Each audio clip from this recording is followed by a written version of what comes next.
Yeah, I'd say within like the next week or so.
Amen. I pledge allegiance to the flag of the United States of America, and to the republic for which it stands, one nation, under God, indivisible, with liberty and justice for all.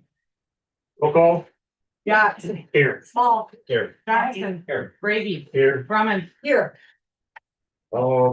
This time Carolyn wants to, I think it needs to be said.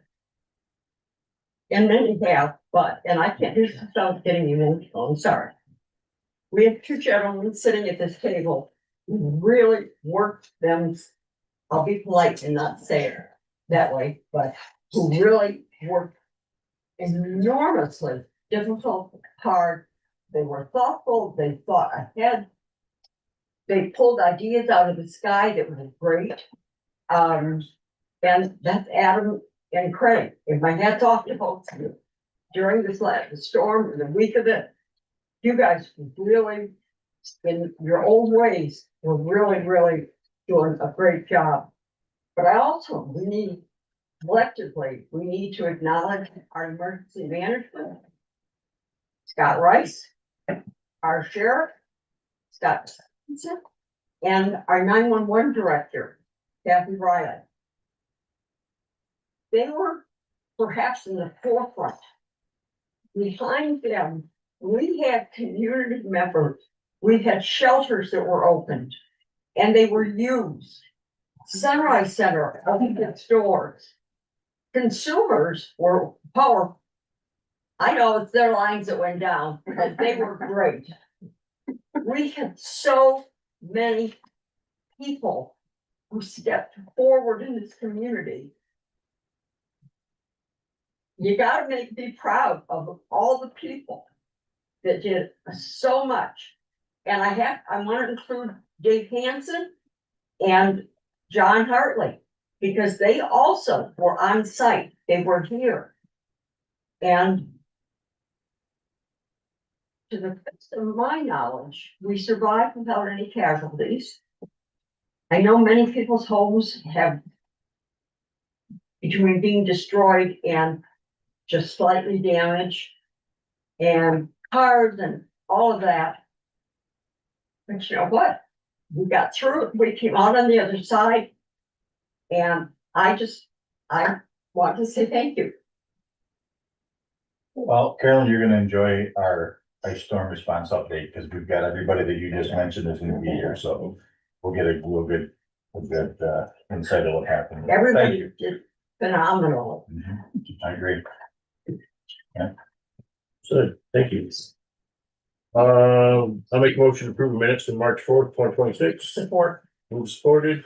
Any questions or comments? All those in favor? Aye. All opposed, motion carried. We'll start with our first section of public comment, 3 minutes per person. Identify yourself and your township. Yes, sir.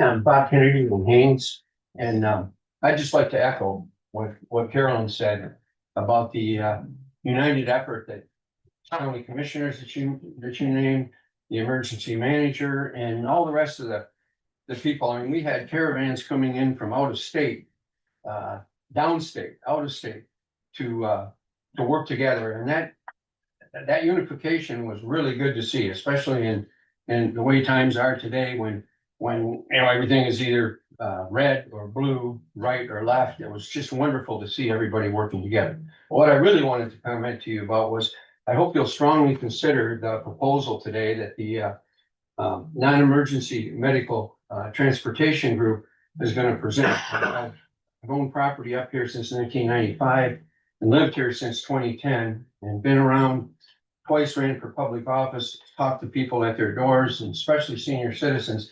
They dramatically need an opportunity to get to their medical appointments, even primary care appointments right here within the county. A lot of people have shared that they just can't get there. And if they have specialists, cardiologists, urologists, whatever, in Alpena, Traverse City, Saginaw, they really need this program. So I hope that you'll seriously consider the grant opportunity that's going to be presented today. Thank you.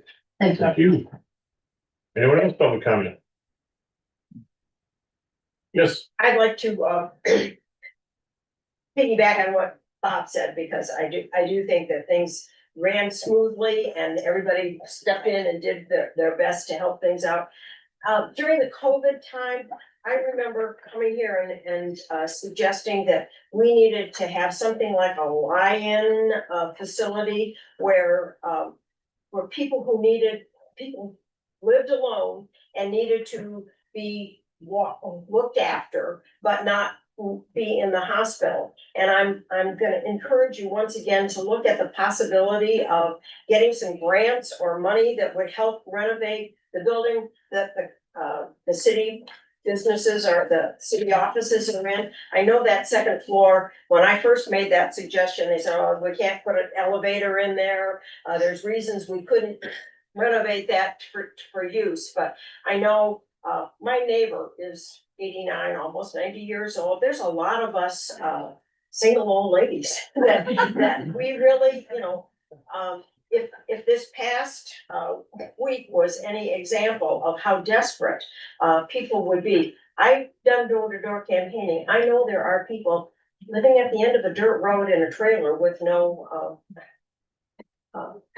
electricity, no heat, all of those things. And it was wonderful that the school opened up and the people helped their neighbors and all of that. But if the county has some really clever grant writer, I would love to see the second floor of that building used for just for an emergency facility. And I'd love to see transportation available for all of us old people who really shouldn't be on the road, when things are bad in the winter here. There's lots of people that could use just a car ride up to their Alpena appointment and not have to use up an ambulance to get there.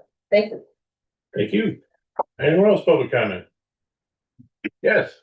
And Thibodeau Ashford, and a retired PA up here. I know when I was practicing, transportation to doctor's offices was a real dilemma for many, and not just older folk.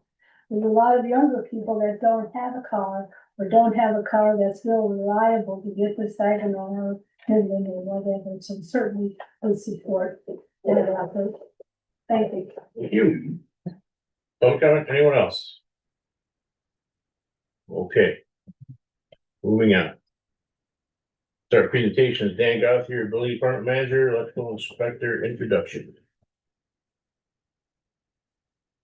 Hi, everybody. I just would like to introduce our new electrical inspector to everybody, Josh Schaefer.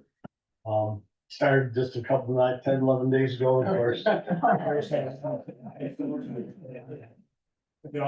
can tell you, he's, 3 days last week he was in, he did inspections on Friday, which we haven't had ever in a long time. He's really doing a good job, and just want to introduce you to him so you can put a name and face together and all that. Nothing like working yourself in slow, huh? Shadow day with Andy, and then it's just been, trying to hand rate the fire, so. Nice. Well, thank you. We Appreciate get it. people turn back on, and that's the important thing, so, Thanks. thank you very much. Thank you.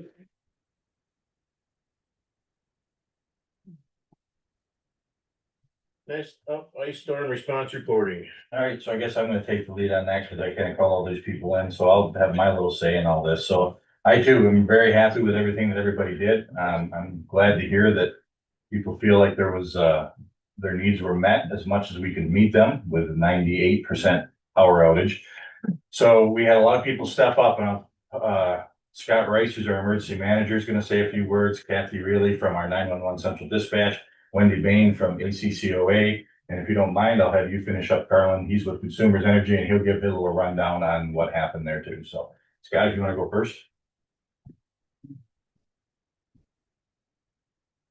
Morning, everybody.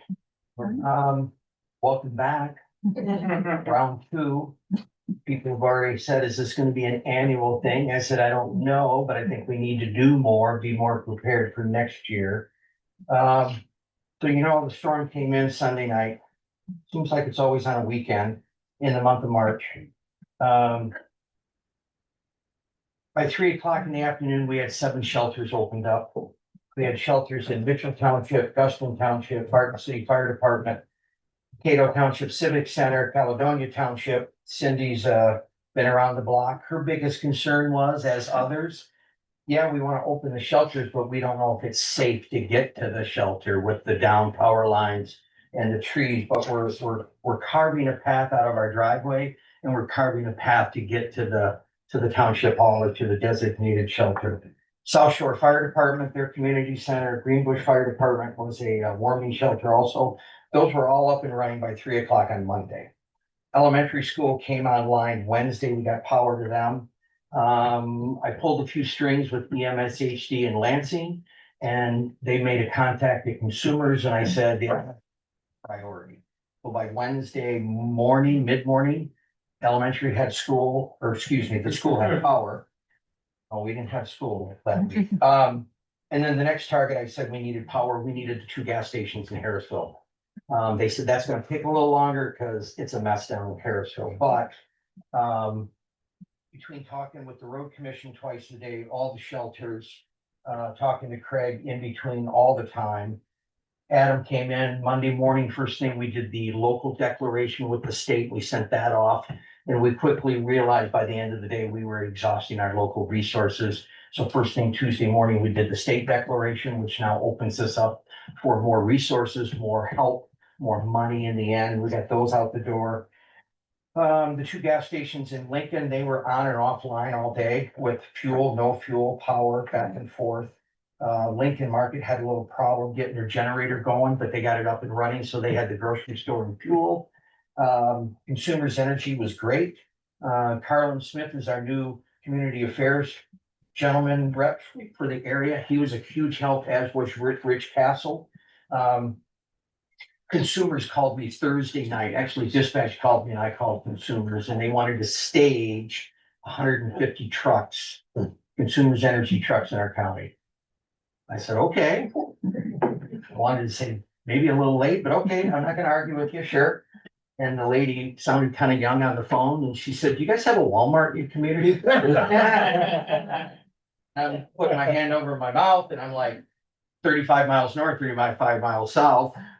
You have Myers? 35 miles north. We got $5 Generals. She didn't get the joke. There was dead airspace. So I said, "What do you want to do?" And she said, "I need 150 trucks." I said, "You can put them at the high school," gave her the address where to park. I said, "You can go to the RSI or County Fair buildings. Don't cut the lock, cut the chain, and just watch for low hanging branches. That's all you gotta do." But Consumers was great. They were super. 2 district coordinators, not even from our district. We're the 3rd district. So we're all the counties around Saginaw Bay and into the thumb down into Flint, Genesee County. Lieutenant Ket Verdes came up. He's 2 north. He's from Metro Detroit. And the other gentleman is the 1st district, which is kind of the 127 corridor in the state with Lansing and Jackson, Clare County, Gratiot County type thing. And they got here about 10:30. They walked through the door and said, "How can we help?" And I gave them an address. They said, "Here's my needs, go." And they left. They came back and said, "What can we do?" And I gave them another address and more things. And they went to ACCOA and they got food and they delivered food to people and they made sure that people were safe. They put generator and fuel, or put fuel in generators, excuse me, for some of the residents. They had the fuel, they just couldn't get it in the generator for one reason or another. But they were all super. Everybody was great. The road commission is still out there chipping and shredding and clearing. Jesse Campbell tells me this is gonna take them a couple months or more. So we're already planning for next year's event. And we're going to do some things a little different. We're gonna try and do things better. We've learned our lesson from the first 2, and hopefully we don't have a 3rd one come next March. But that's what we got. Thanks, John. Thanks.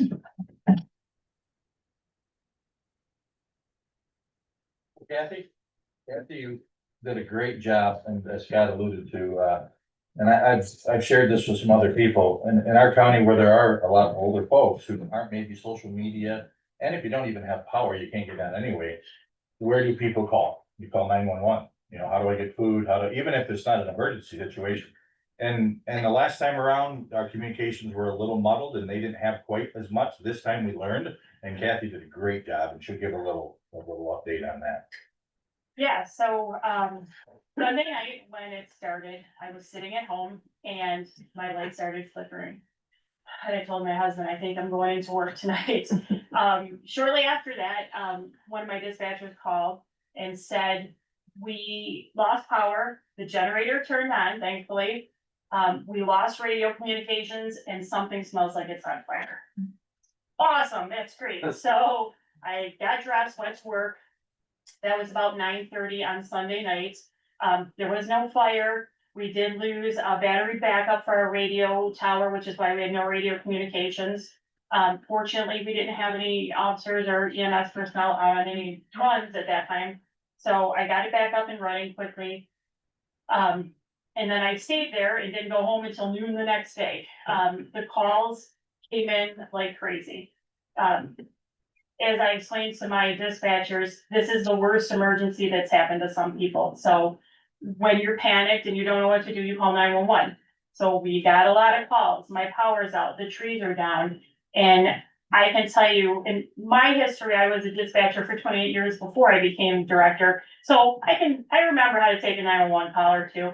So I sat there and took calls and people were panicked. They didn't know what to do. We were on the phone with consumers constantly. Road Commission, I'm sure, hates us because we were constantly, those poor guys that were on call that night, okay, we have trees down here, we have trees down here. And it just kept happening, to the point where, 23, you couldn't go anywhere because the trees were down. It was really a bad situation. And like Scott said, this happened last year, not as bad. We learned things from last year. We learned things from this year, and we will definitely be a pro at it next year if we get a 3.0 ice storm, which hopefully we won't. So our 911 call volume was high, as you can expect. On Sunday, we were about 196% higher than our normal call volume that we normally get in a day. On Monday, and this goes from midnight to midnight, we were 1,016% higher call volume than normal. So we took a lot of calls, and these are 911 calls and non-emergency calls. We also answer the sheriff's department phone when they don't have anybody to answer them, and a lot of folks will call the sheriff's department straight instead of calling 911 or central dispatch. So, and those calls are not, I don't have a tally on those, but we took quite a few calls in that line also. So it was very busy. It was myself and a dispatcher until morning came, and then it was myself and another dispatcher until we got a second dispatcher in. But we got through it and we handled it, and they did a fantastic job. As far as damages that we received in central dispatch, obviously we blew a battery backup for our radio tower, and because of the power surge, our dispatcher's desks raised so they can stand up dispatching or sit down. One of those, the power went on it and it doesn't raise anymore. It was kind of lopsided. We got it back straight. And now it's just staying there straight in the down position. But other than that, we didn't have any other costs that we incurred or any other problems. Our overtime stayed low. We managed to do it with myself and the dispatchers who were on duty, because it's an emergency and people have stuff going on in their own homes, dispatchers as well. I didn't really want to pull them in if I could be there and we didn't have to, so they could deal with their own emergencies. So I wasn't planning on being here today. I had a meeting in Gaylord, but I was able to make it, and I had written up something for Craig to read for me. And so I'm just gonna read what I wrote. I'd like to give my employees some thoughts. Cannot say enough about the performance of my dispatchers during the storm. When it first hit, I was contacted by all of my off-duty dispatchers letting me know if I needed something that they would come in. Even though none of them had power, they were absolutely willing to put aside their own issues to come in and help. These offers were made before they knew that I had decided to switch my shifts for those 3 days and work overnights with my newer dispatchers. My dispatchers that are new, they're all under a year, are both on midnights. And I didn't want this to be trial by fire, you know, so I came in. So the dispatchers, before they knew the boss was gonna work, they were offering to come in. Not a single one of them called in sick to handle their own emergencies. They were there. They showed up to work every day, and they even offered to bring in food to the people that were working. The majority of the calls we received the first days were power outages and trees down. After that, we received calls of well-being checks, which after the first 2 days, we got a lot of well-being checks. You know, we have a lot of older citizens, and when their family members couldn't reach them because the phones didn't work, they called the sheriff's department or called central dispatch to have their loved ones checked on, which is absolutely awesome. We don't mind doing that at all. That's what we're here for. And we got a lot of calls of residents looking for assistance and shelter, which is where we came in with the communications with their emergency manager with the shelters that we had set up in the county, and we could guide people to the right places. While taking the calls and dispatching resources, the dispatchers were also in constant communication with Consumers Power about the power lines going down and the road commission about every tree in the county that fell.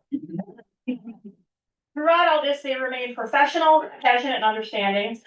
This was the worst emergency some of our residents have ever experienced, so most of our callers were scared and unsure what to do. My dispatchers performed exceptionally well under extreme circumstances, and I could not be more proud of them. They did a fantastic job.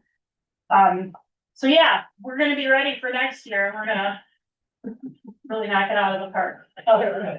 Thank you.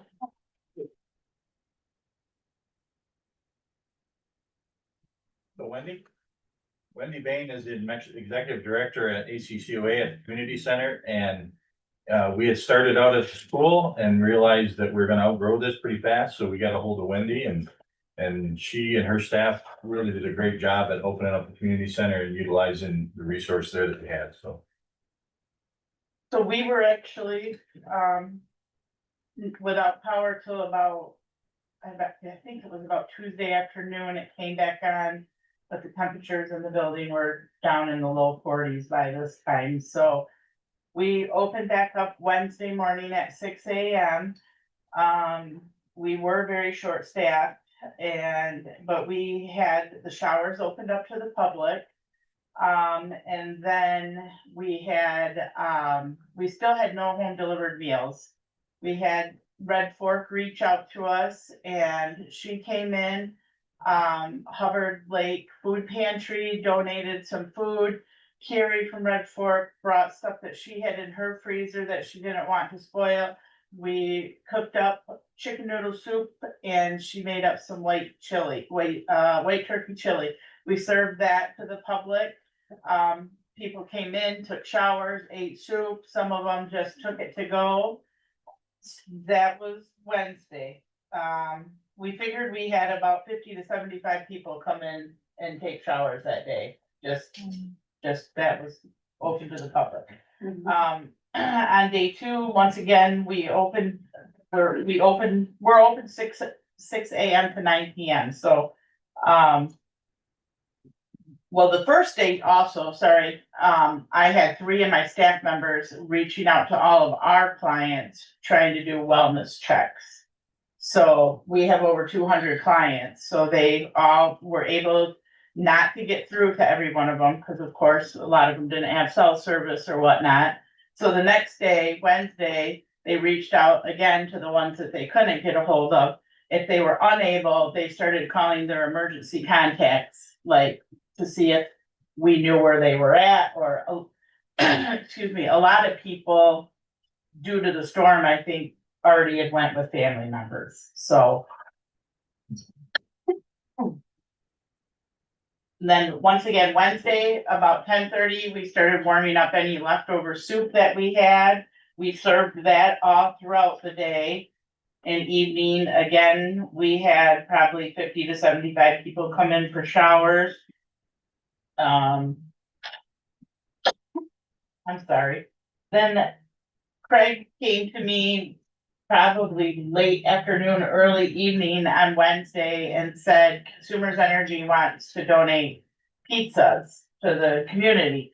And then Kathy came in, and there was a company out of, I believe, a nonprofit out of Fulton Lake called Angel Chef, who wanted to donate some meals to us, so I reached out to them. They were gonna donate, chicken. What was it? It was chicken pot pies. So we had 40 pizzas coming from Consumers Energy. We had, servings for 150 pot pies. I had a family from the community that we had a bunch of spaghetti in our little food pantry. I gave her the spaghetti. She made spaghetti and she made meat sauce. She brought that back in. Then Friday morning, several of my staff came in. We made more spaghetti, garlic bread, because we had a bunch of bread that had been left over from the Hubbard Lake community. So Friday night, around 6 p.m., we served the 40 pizzas, the pot pies, and the spaghetti to probably between 300 and 350 community members. And then, Saturday morning, as Consumers Energy was pulling out, they had, Bob, the emergency response manager, had come over Wednesday morning and chatted with Patty and I, and then he came, two of his girls came over Saturday morning. They donated a bunch of their leftover food. So we have been able to make up some emergency meals for clients, community. We did work on Thursday with, I think Scott touched on it, with the Michigan State Police. There were some people that needed food boxes. We made up food boxes. The state police came and picked up the food boxes, took those to the, clients that were, well, they weren't necessary. A couple of them were clients, a couple of them were just community members that weren't clients. Then Saturday, we ended up staying open, we're usually open 8 to noon. We stayed open 8 to 5. We had some leftovers from Friday night. We served probably 25 more meals throughout the day on Friday, which took us, I think we got rid of the rest of the food. So, yep. Thank you, Wendy. You're welcome.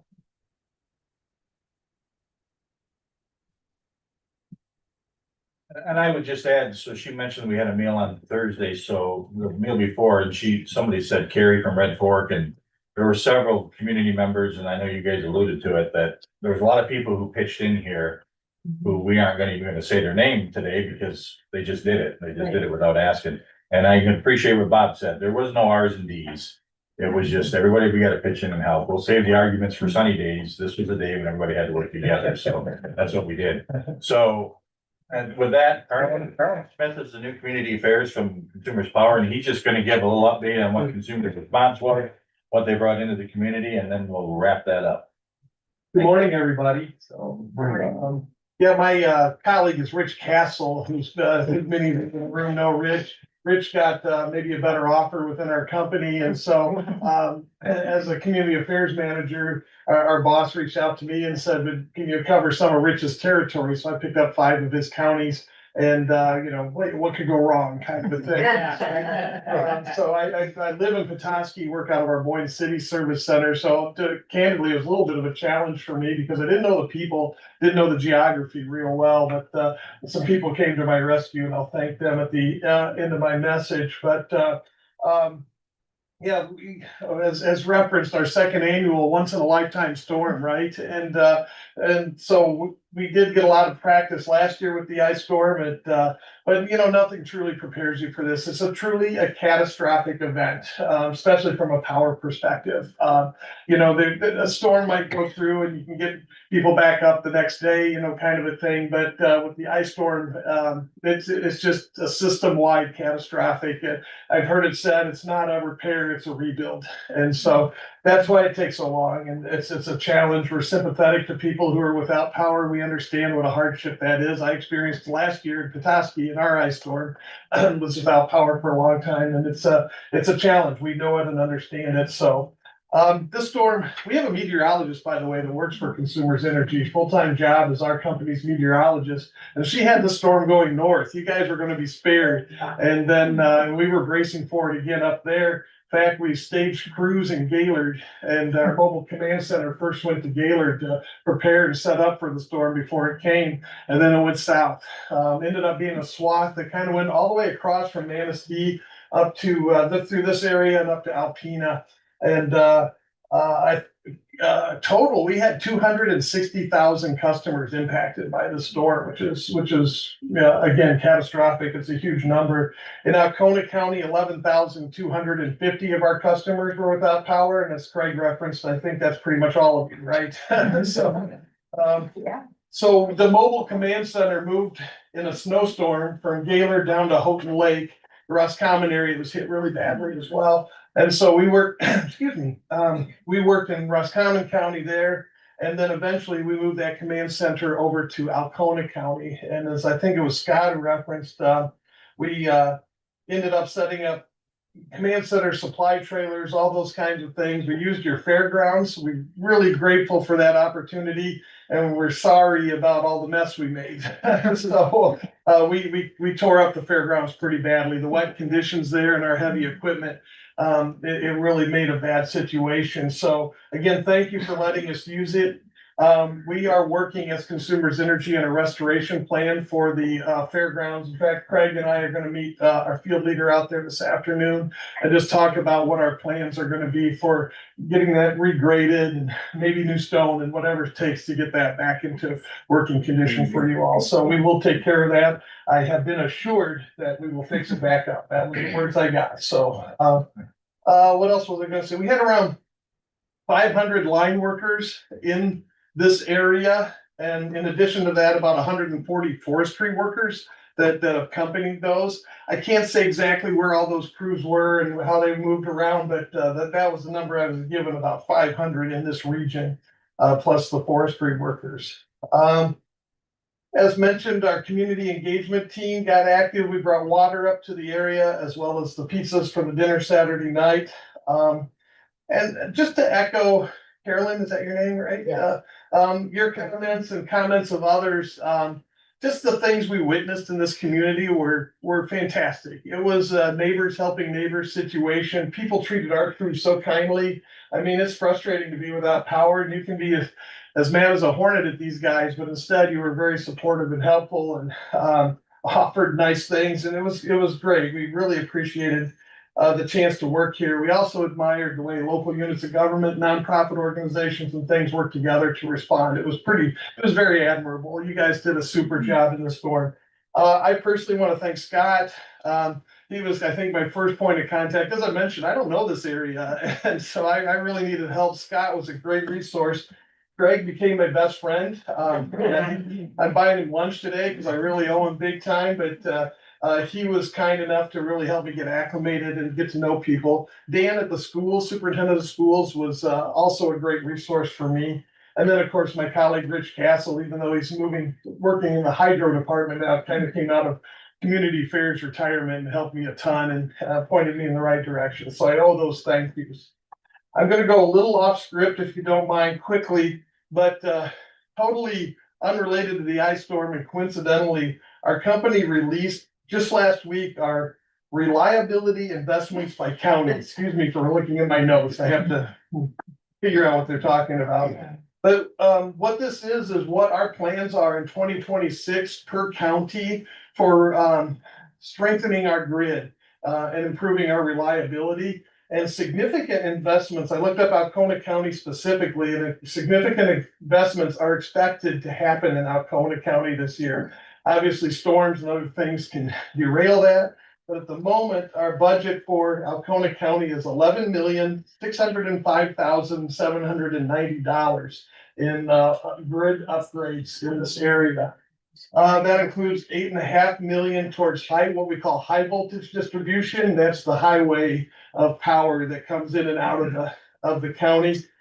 Just under $1 million in substation investments, and then $2.4 million in our low voltage distribution. That takes it from the high voltage to the substation, and low voltage then gets it out to your homes and businesses and that kind of thing. So again, $11.6 million. And that's on top of about $5 million investment that we did last year. And I compared it to other counties. I don't have those comparisons with me, but it's a significant investment taking place in Alcona County this year. So happy to report that we're going to be doing that. So again, thank you everyone for the teamwork and the great effort, and honored to be a part of that. And thanks, Craig, for the invitation today. It's an honor to be here. Thank you for coming. Well, thank you, everybody. Appreciate your time and not do it again. All right. Then our last presentation is, Rich Douglas, John Dubinsky and Scott Rice on non-emergency medical transport.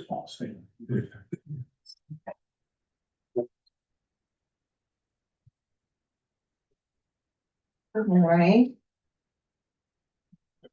Here, I've got a few handouts. It's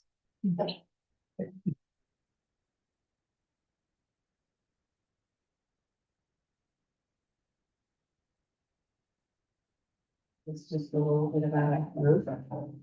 Not really anything.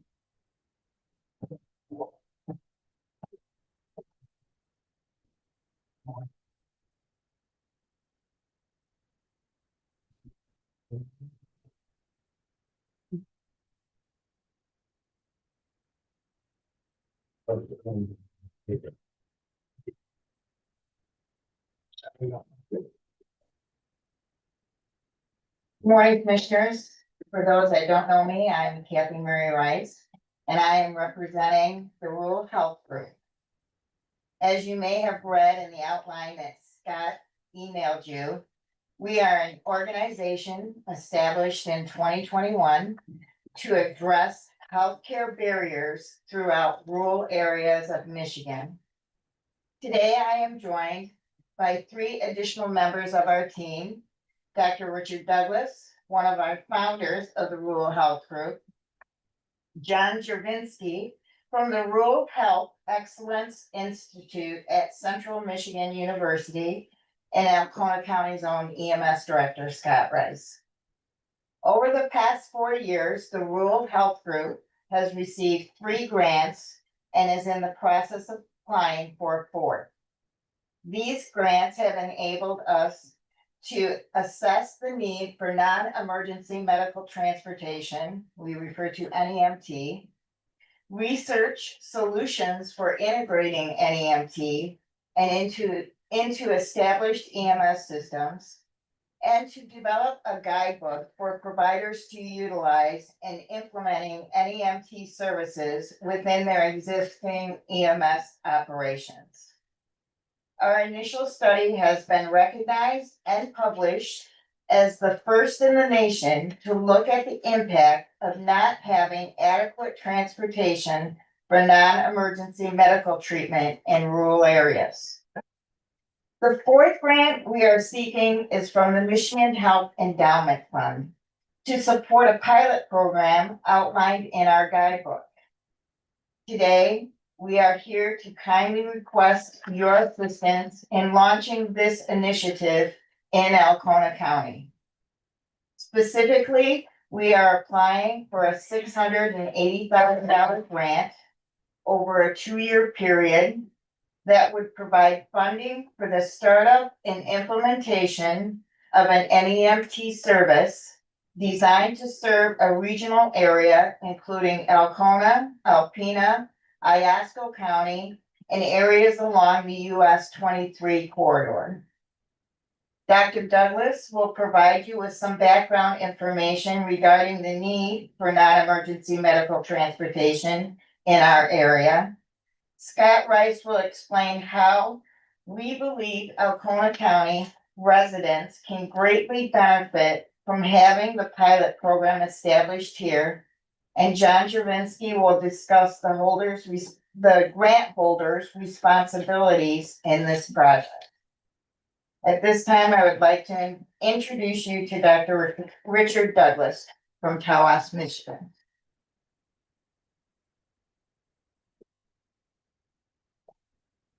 Thank you for the opportunity here. I have to eat a little humble pie.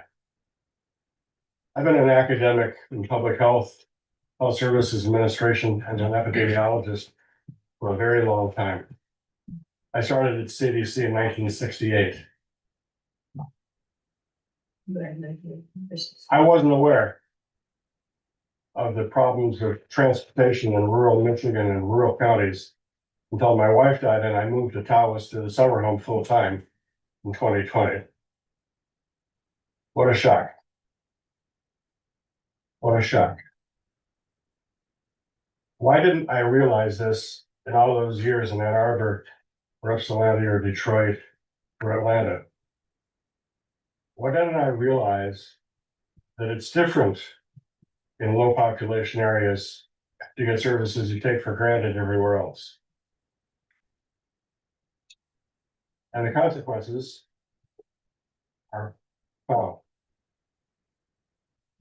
So instead of looking at Netflix throughout the COVID pandemic time, after the health officer said, I understand we've got an epidemiologist in the county, can you help? I said, I don't suppose you have any money, and he says, no. I said, I'll see you in the morning. That was sort of the end of my retirement. But we got together, a group of us, and we started crunching data from Robert Wood Johnson Foundation, federal government, state government.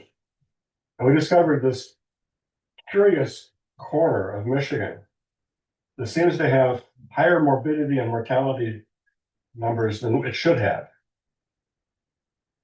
Fewer resources, and a loss of specialists, a loss of services, while the population is aging in place, requiring more help for more medical care for more chronic disease. Like this. And so, well, what are we going to do about this? Well, maybe the problem is lack of providers. Well, that was a big problem, but we couldn't solve that. But why aren't people getting to the doctor? Why are they dropping out of care? Why are they not showing up? They call them no-shows to providers. So I called a few people and found out that no-shows to hospitals alone from outpatient appointments is 15% loss to the gross revenue. Imagine that. 15% of the gross is lost for people who don't show up for appointments. So if you go to a lab, the reagents are wasted. If it's occupational therapy or physical therapy, staff are standing around not doing anything, no billable services. You can't run a business if the customers don't show up just because they can't get there. Not an emergency. So we wrote a grant to the Michigan Health Endowment Fund. The rural health group is all pro bono. We were able to do a $500,000 piece of research, which you'll have copies of, for $123,000. We got an undergraduate from Alpena Community College to be our field administrator. She was wonderful. She worked with the Iosco County Commission on Aging staff. And we found two particularly troubling statistics. 9.4, almost 10% actually, of the home meal recipients in Iosco County lost or were turned away from medical care because they had missed appointments.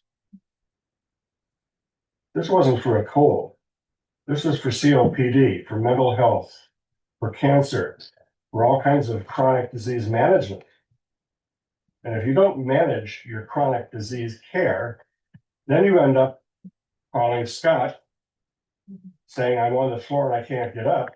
You have an emergency situation, an emergency hospitalization, and many, many, many times much more expense than would have been necessary if you could just have gotten to the appointments on time.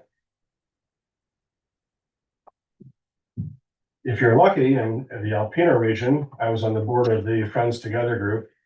Some of you know them very well. We found out a third of their budget goes to non-emergency medical transportation because specialty services are not available always in northeastern Michigan. Well, if you live in Sheboygan and you're an elderly couple and one has cancer and won't drive You go down to Ann Arbor for the only place in the state where adenocarcinoma can be treated the way it's treated there. It's because you need a scan. Fine.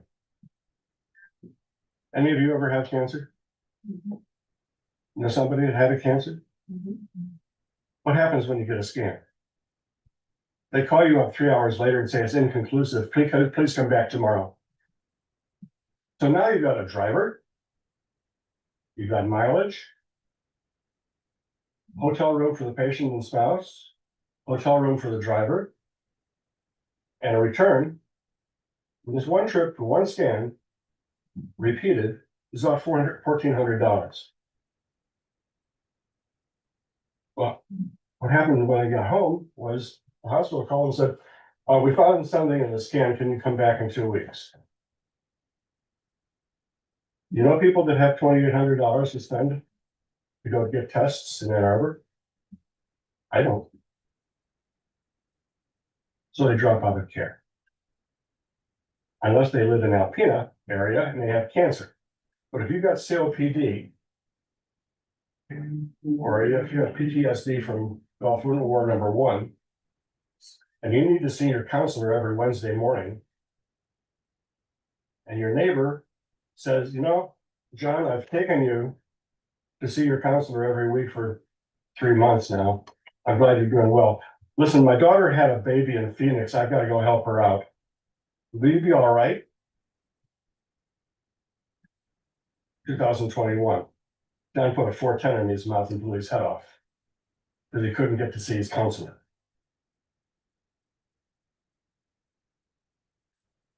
These are not inconsequential outcomes of a lack of routine trips to get to the doctor. 26% of our sample told us they had trouble getting to routine appointments. 26%. Multiply that times all the rural counties in Michigan.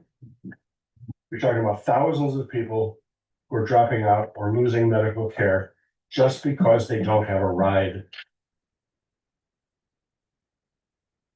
When Scott became involved with us 3.5 years ago, he told us about frequent flyers. Frequent flyers are people that live out in the woods who don't have a ride and don't have options. So they call 911 because they've got an ingrown toenail or a toothache. That's not a good use of expensive emergency equipment. What does an ambulance cost? $280,000? Unequipped. Unequipped, unstaffed, and not insured. You don't want to use that equipment for routine trips. We don't have a lot of public transportation up here. What are the alternatives? And how many of our seasonal residents are not here in the winter when all bad things happen? So your neighbors 3 houses down the street are all empty houses for 5 months every year. So we need to do something about it. Our subsequent grants were from the University of Michigan PACE program for advocacy and dissemination. We developed a stakeholder list of about 150 organizations and individuals, including the Northeastern Michigan Council of Governments, that are interested in finding solutions. And then we got another grant from the Michigan Department of Labor Rural Readiness Program to say, look, why don't you find out what it would take to embed a program into an EMS operation that would be less expensive, that would not inappropriately use their equipment and staff. What would it take? How would you do it? We know that some places in suburban areas have that going on. I got 2 new titanium knees this year. I got my first physical therapy at my brother's house in Jackson. They had a beautiful van show up that got people to all their outpatient appointments. We don't have that up here. But we need something like it. Because our population in this county is the 4th oldest demographic county in the United States. Number 4, makes St. Petersburg, Florida look like a kindergarten. And the need for chronic disease management is not gonna go down, it's gonna go up. And the inability of a lot of people to drive is not gonna go down, it's gonna go up. Maintaining their medical care, primary and outpatient level, not only makes good sense humanitarianly, makes good sense economically. So we are now in the process of putting together an application. Very good news. We've measured the problem. We've measured the need and the advocacy. Now we're gonna try and see if we can figure it out and fix it. This is the most appropriate place on the US 23 corridor to base this program. Equal distance from the 2 hospitals in the region, Tawas and Alpena. A lot of people in need. And a competent partner in crime to make it work. It's new resources that my team will talk about how to fix it and demonstrate to all of rural America that this is the place that looks for solutions. Now look what you did last week. Model for the whole country. Let's do it again with NEMT. Thank you.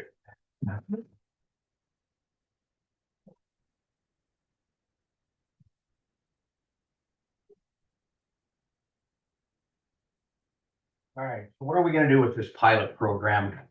To piggyback off of Richard a little bit, I've been in EMS for 45 years. And for 45 years, I've seen my fair share of patients who don't have a primary care provider, who use the emergency room as their primary care health provider. For one reason or another, they can't find somebody they're comfortable with or somebody that will accept their insurance, or maybe they have no insurance. I know a lot of doctors' offices now have signs throughout their waiting rooms. Effective March 1st, we don't accept Medicaid anymore. So now what do these people do who have Medicaid insurance but can't get in to see a doctor? They wait until that chronic disease process gets much, much worse, and then they call EMS, and then we start all over again. So what are we gonna do with the pilot? So here's what we wanna do. We wanna get 2 accessible vehicles with wheelchair lifts. I know that a lot of people are wheelchair bound or have difficulty managing stairs and long distances. We want to hire and train 4 NEMT drivers. They got to have a chauffeur's license. We're going to do background checks. The other thing we want to do is we want to put them through a medical first responder class. We'll do that in-house. We've done a few MFR classes since I came north. So we're going to educate them with not just put the person in the vehicle and take them from point A to point B. We want them to recognize some of the disease processes and some of the things they can do between point A and point B if they run into trouble. As Richard said, it's 35 miles right here from this address to either hospital. So that's a lot of territory. Collaborative dispatch and scheduling system. We did our interviews with Kathy here in 911 for Elkona. And we did one with Kim Elke up in Alpena County, and they're both on board. They're willing to track our vehicles, watch our vehicles, help out. They don't want to do the scheduling. We'll take care of scheduling and billing in-house, but they're more than excited and they say it's a much needed process. So a rigorous evaluation. So healthcare providers in 3 counties. There's lots of providers, but they're all north and south of us. We just have the one medical doctor's office here and one pharmacy in our county. We want to compare against 3 non-intervention control counties. And we also want to have Richard guide us. We're not going to do this alone, or I'm not going to do it alone. It would be the rural health group, the 4 members. There's 2 other members that are not here with us today. They're all retired healthcare managers. One did Blue Cross Blue Shield billing for over 30 years. Another gentleman ran a large hospital corporation in the greater Chicago area for over 25 years. We would want input from the commissioners. We want finance involved. We want a lot of eyes on this, that it's just not me or 1 or 2 people who's going to oversee this and work through it. It's going to be a community effort. All right, here's our timeline. So months 1 through 4, we're gonna develop it and set it up. So, early November is when we'll know about the grant, whether we're approved or not.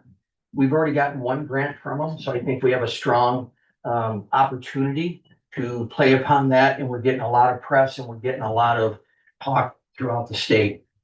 We'll purchase vehicles, we'll get driver recruitment, we'll get training, set up our dispatch system, do our billing system, and we'll start collecting data. Who needs to use our services? We already have a good idea of who those people are.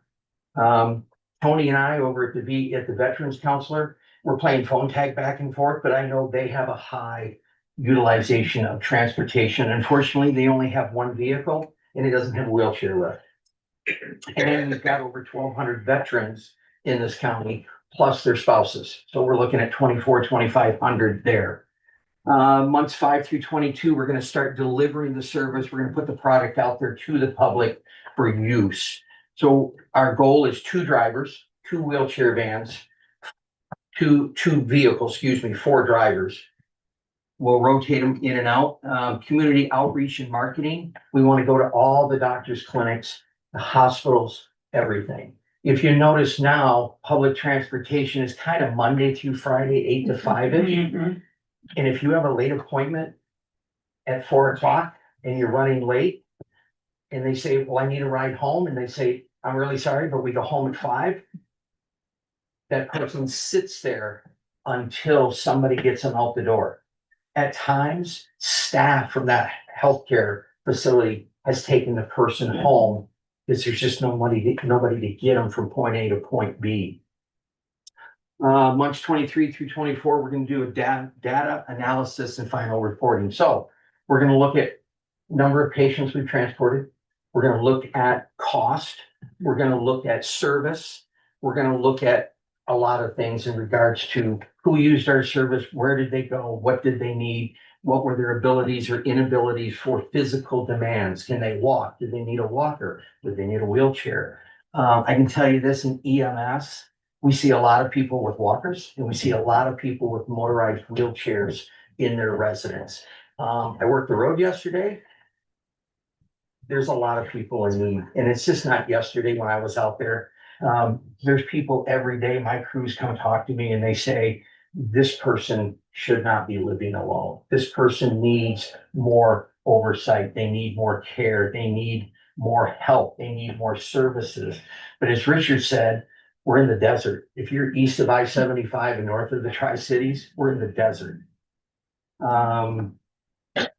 Next one, John. So here's the budget, $680,000 over 24 months. That would include vehicles, training, education, equipment, things along those lines. Personnel, drivers, and administration. I'm not gonna oversee it directly day in and day out. I'll have oversight to it, but we want to hire somebody who's gonna be under our EMS umbrella, who will directly oversee the NEMT program on a daily basis. Training, insurance, setting up our dispatch system, vehicles and equipment, radios, cell phones, tablets, those kind of things. And then a lot of community outreach and a lot of marketing to promote our program to make it available to people. And I think that's what a lot of thing is. Working with Craig and Wendy and 911 this week, I found out there's a whole bunch of stuff I didn't know about. And I've been up here 9 years, but we've got connections in the community, in the county, where resources are hiding or people are hiding, and we can put these all together and make this program work. What else? One more. So here's the impact. So for our residents, increase access to care. There's a lot of people that don't have a primary care provider. There's a lot of people that can't get in for weeks or months to get into their program, into their physician. Meanwhile, their disease process continues. They get worse.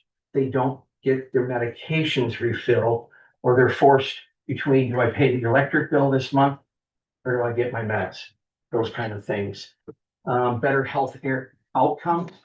So we want to direct those people to use our service rather than use our ambulances for quote unquote simple transports. Yeah, I can't walk. My foot hurts because I've got that ingrown toenail for the last 3 weeks or a month, or I've got a toothache. And now I've got facial pain and it's radiating down into my chest. And as soon as they say chest pain, well, that changes everything. So for Alcona County EMS, new revenue stream for us. But at the same time, we're keeping our 2 ambulances, just 2, more available for truly emergent calls. Chest pain, difficulty breathing, auto accidents, trauma, those kind of things. And then appropriate resource use, or I like to use the phrase effective resource management. Use the right vehicle and the right driver or the right staff for the right situation. They don't need a paramedic. They don't need an EMT. They need a ride from point A to point B. That's all they really need. And the other thing that we would do with all of this is we're not just going to do door-to-door service. We're not going to be a school bus, pull up at 7:15 in the morning, and that person's going to come in, get in the vehicle, and then we take them to their destination. We're going to go to the door. We're going to help them get out of the house safely. Because Fort Oldest County in the United States, they're trying to navigate steps and stairs, and they don't have ramps, and they don't have railings. And now while sitting in the vehicle waiting for the customer, for the client to come out of the house, they watch them tumble off the porch or they fall down the stairs. You don't need an EMT, now you need an ambulance. So now everything just changed from a scheduled doctor's appointment to an unscheduled emergency room appointment. And that's the big difference between an EMT and public transportation is that caring, that extra help, not just door to door, will help you get in the house safely. I've heard horror stories where public transportation drops them off and they see them and they're going up the driveway or they're going up the sidewalk and public transportation pulls away. And then an hour or 2 or 3, now we get a 911 call or that agency gets a 911 call. What happened? Well, they're a little hypothermic, they're cold, they fell off the steps, they fell off the ramp, and they've been laying there for 3 hours, 4 hours. And that's not what we want to see with our residents in our county. We want better service. What do I have for you folks? John's gonna finish it up. You got a copy of that slide? Sure, I will give you copies. Thank you. Thank you. Yep. All right, as Kathy introduced me earlier, my name is John Javinsky, from Central Michigan University. So I'm a program manager, work with a lot of different grants, and, you know, I have to start out and say that I am, really honored to be working with Kathy, Scott, and Richard on this issue, you know, working with local community members who are invested in improving their community, and I'm just happy that I can play a small part to help make this happen. So the grant we're looking at is Michigan Health Endowment Fund grant. It's up to $750,000 grant. There's no match to it, which is great. So that means there's no a lot of grants, you have to have a financial contribution in order to apply for the grant. There's no requirements for that here. Although Richard and some of the other members of the Rural Health Group do provide some pro bono time, we can count that as match to the grant. But this will allow us to pilot this program as staff has presented and to see what we can do to how well it can work in this community. So the Michigan Health Endowment Fund has specific grant focus areas, healthy aging, healthy kids, and capacity grant. So we would be specifically looking at a healthy aging grant here. So what we're asking for now, there's two things we're really looking for from the commissioner, from you guys today. One is we would like you guys to be the lead applicant on the grant. CMU could be the lead applicant on the grant, but it makes more sense because we're going to be piloting the program here. We'd be buying vehicles for the county. We'd be staffing the personnel to the county. It makes sense for Alcona County to be the lead applicant on the grant. I will be here. The rest of the Rural Health Group will be here to help write the grant and make it happen, so you don't have to, I'm not asking you guys to pay for a grant writer to put this together. We'll do that for you, and grant writers aren't cheap because there is a science to this, to writing these grants. So we'll help with that, but we would request that you would be the lead applicant for that. Now, with being the lead applicant, there are, you have to, there's certain reporting and financial reporting that you have to do to the Michigan Health Endowment Fund as a grant recipient. But in my previous experience working with the Michigan Health Endowment Fund, it is nothing too extraneous. It isn't a lot of extra work. And I believe that a lot of your normal day-to-day county operations would qualify, so we could complete the reporting there. But like I said, if you don't want to do that, that's fine. We could get CMU to do it. We could get another group to do it. And we could make that happen. The second more important part that we're asking from you today is to approve that Scott be able to do this pilot, or your county EMS to pilot this program. We do have interest from other communities to pilot something like this, specifically some counties on the eastern UP, also on the west side of the state. And as our rural health group have discussed, we would like to do it here for a variety of reasons, mostly because we already have a great partner with Scott. A lot of the group members live in this area, so it just makes sense to pilot it here. And then once we have a successful pilot, work with other communities in the Upper Peninsula or on the western side of the state. So there's two decisions in front of you today, is to decide, yes, you want to be the lead applicant, or yeah, and yes, if Scott can move forward with the pilot. So this is the grant timeline.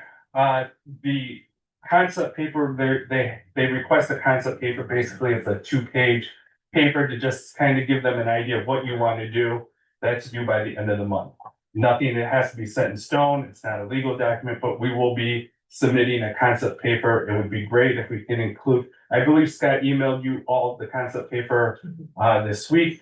It'd be great that is the concept paper we could submit saying that Alcona County wants to do this. If you cannot decide that by the end of the month, that's not a problem. I don't believe it will be. We can just say, hey, we're looking at a partner, and we believe we have one.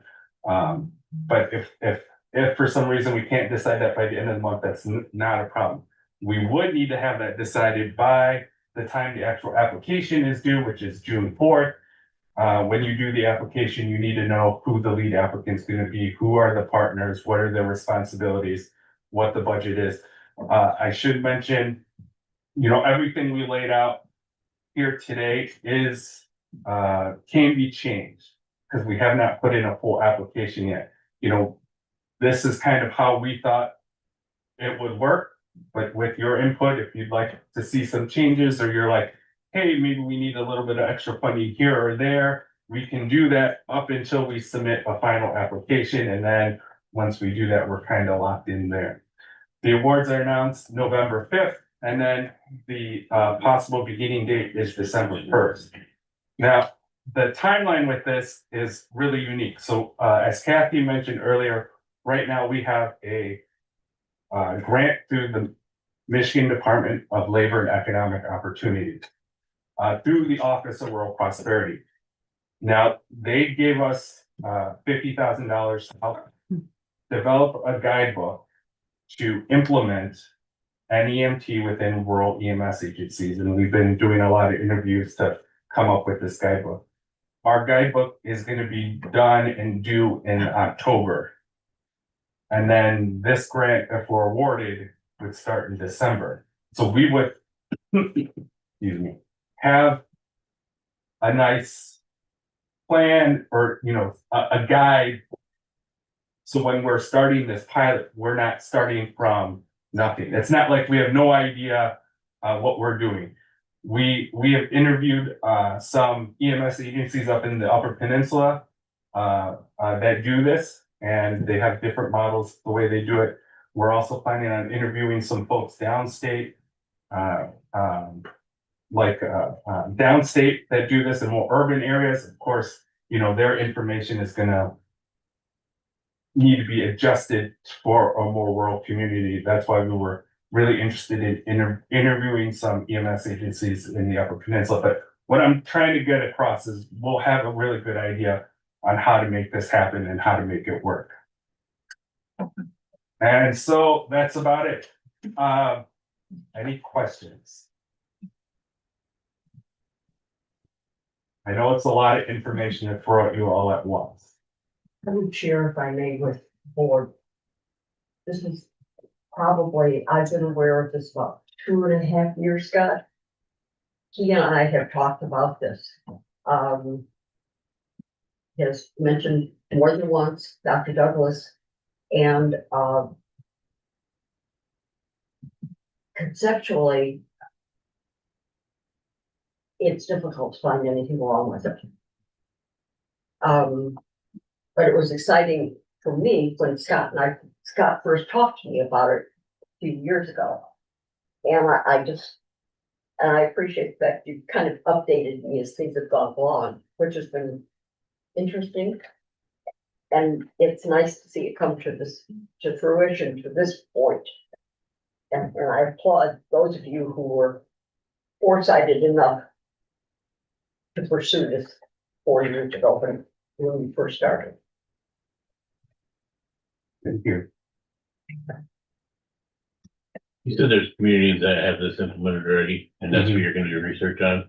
I would ask that, when you do get that research together is, how they, structure the funds, you know, they want to create a whole fund for it, and, you know, who directs those monies and how is it managed and who they, assign for the reporting and that kind of thing. So we can have not only just the infrastructure, how the program actually works, but how the back side Yes. has to work Yeah. as well. No, we've asked some of those questions. They're like, how they do the billing and scheduling and and it's interesting, the two agencies that we have interviewed that do this, they do it in different ways. So there isn't a perfect prescription on how to do it, but it is still nice to see the way that they do it. So we can say, okay, we think this will work or this will work best. And so, yes, we are, trying to gather that information. Thank you. The examples you had, what's sustainability? This is a 2-year grant. Yeah, sorry. So no, that is a great question. So, sustainability is not easy. And I'm gonna be honest, it's not easy. And this is something, because if this was easy, lots of people would be doing this, but it is just not, it's not easy. You know, for me, from my perspective, I think sustainability is gonna be we're gonna need multiple partners. Mainly the health systems are gonna be one big partner.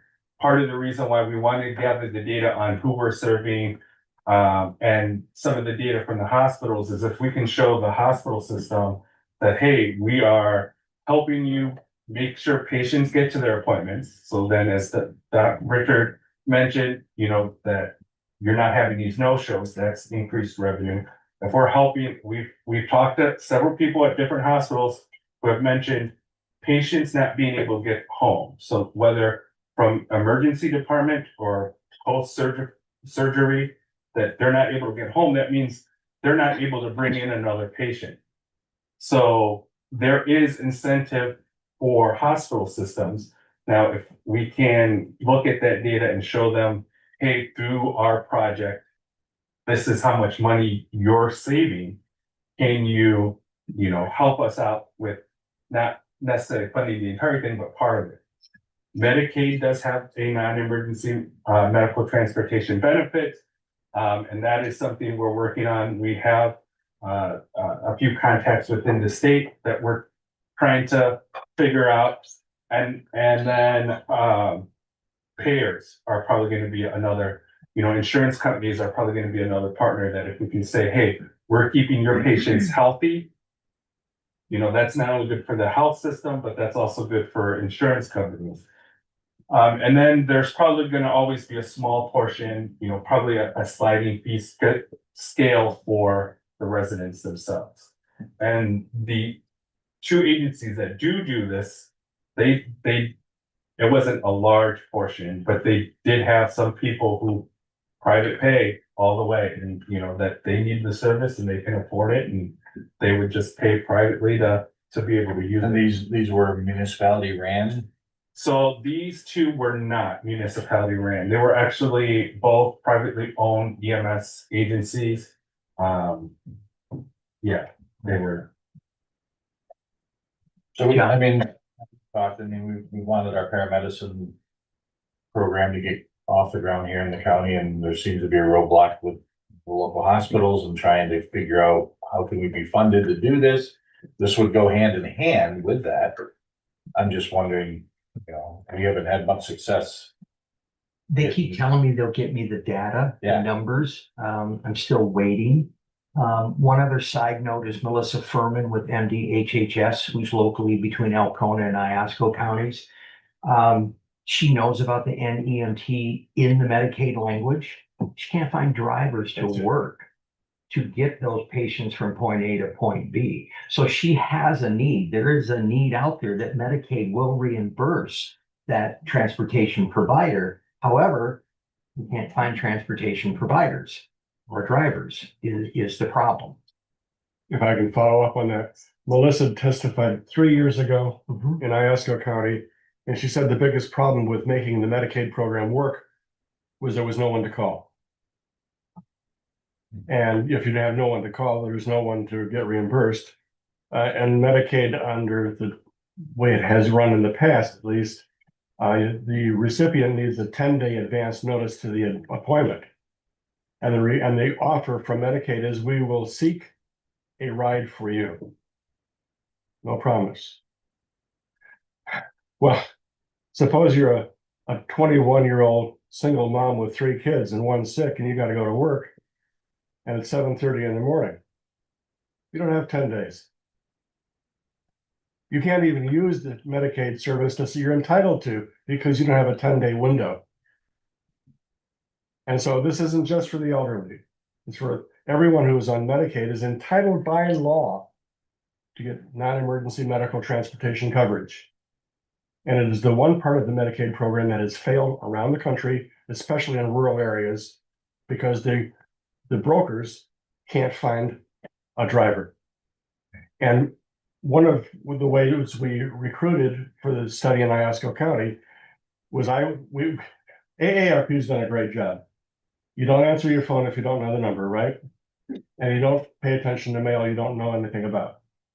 So when we mailed to all of the home meal recipients, inviting them to be part of the study, they completely ignored us.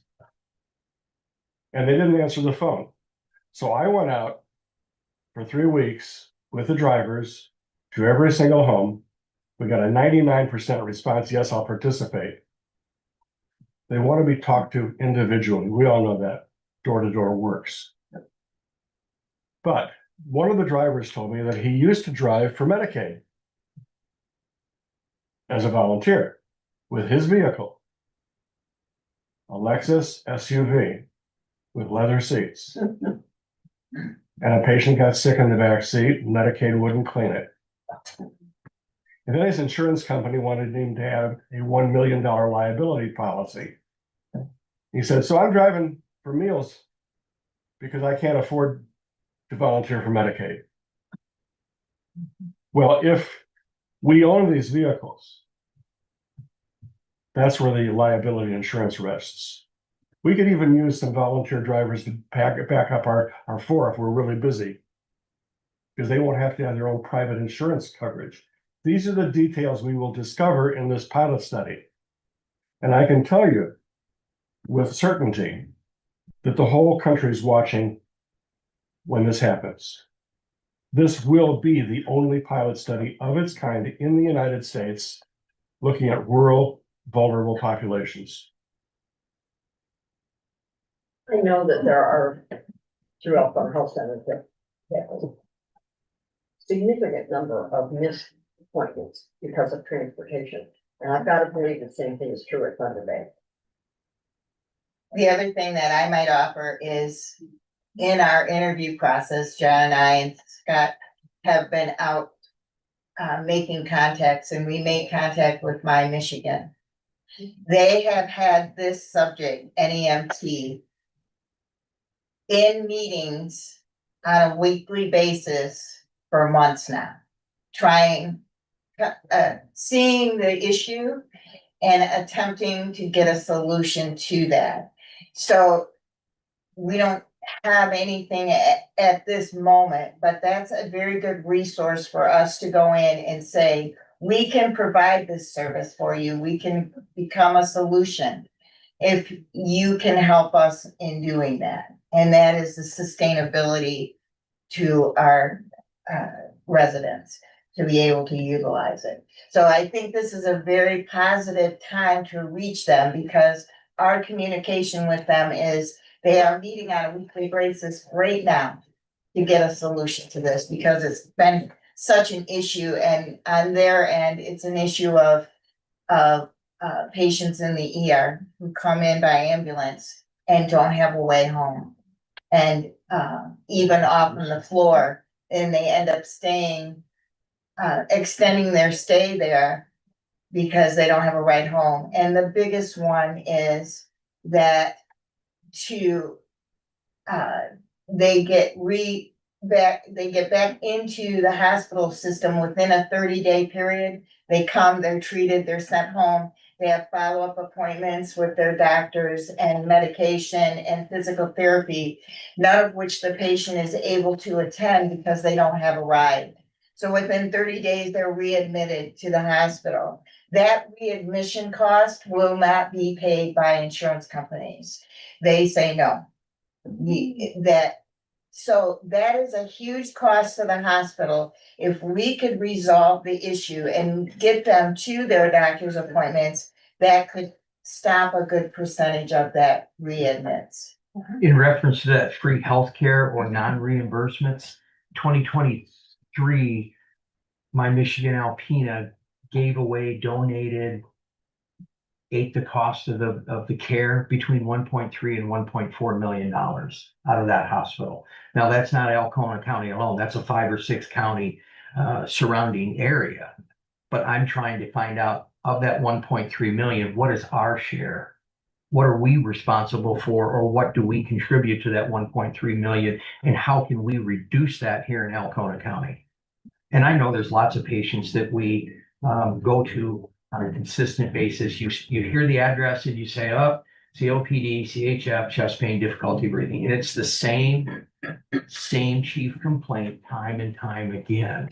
But if they get readmitted for that same diagnosis that they were discharged on within 30 days, everything in that hospital is free. They don't get reimbursed from insurance carrier, and that's every insurance carrier. What's the percentage that you think that it would alleviate your job? Having the ambulance drivers, and if you looked at, I mean, I'm just. You're saying that we wouldn't be taking the Yes. repeat customers, if you will. Mhm. I'm gonna guess, and it's Is that like strictly a guess. 10%? I'm gonna say somewhere between 10 and 15, maybe as high as 20%. 20% of our call volume is lift assist alone. So if we can get NEMT and we can get our community paramedicine program back, which we got free training through the Michigan Health Endowment Fund back during COVID, we can reduce a lot of these unnecessary calls, these lift assist. There are patients that we go to 2 and 3 times a day. And after the 3rd time, sometimes after the 2nd time, we tell that patient, you can't stay here. You can't help yourself. Your spouse can't help you. You don't have grab rails. You got a small 8-pound dog tripping you. You're not wearing the right socks. You got the throw rugs that are a trip hazard. You don't have night lights. You got too many stairs in the house, et cetera, et cetera. So between community paramedicine and NEMT, I think we can reduce a lot of the unnecessary transport to the hospital. I'd like to follow up on that. EMS is like a fire department. The best use of that service is never to need it. And that, it's not like a taxi service. You don't want the car on the road all the time. You don't want non-emergency calls, taking the mileage away from the vehicle, increasing maintenance costs, potentially having accidents, injuries to the drivers on non-emergency runs. So it's like getting a limousine to go to the other side of Central Park in New York. An expensive one. An expensive one, but also a resource that should be protected and not used inappropriately.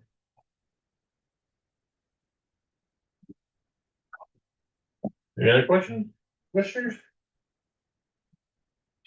Okay, well, thanks for your presentation today, it's very informative and a lead for our county.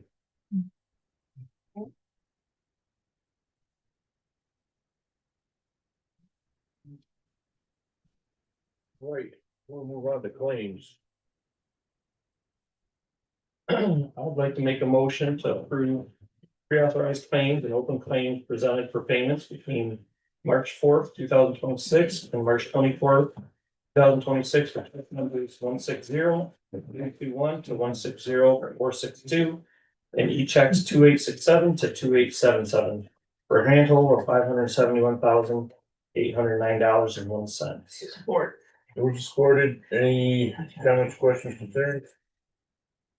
Although, roll call. Small, Yes. Brady, Yes. Johnston. Yes. Yax. Yes. Brumman. Yes. We don't have to do anything about this today. Oh. With the thing is.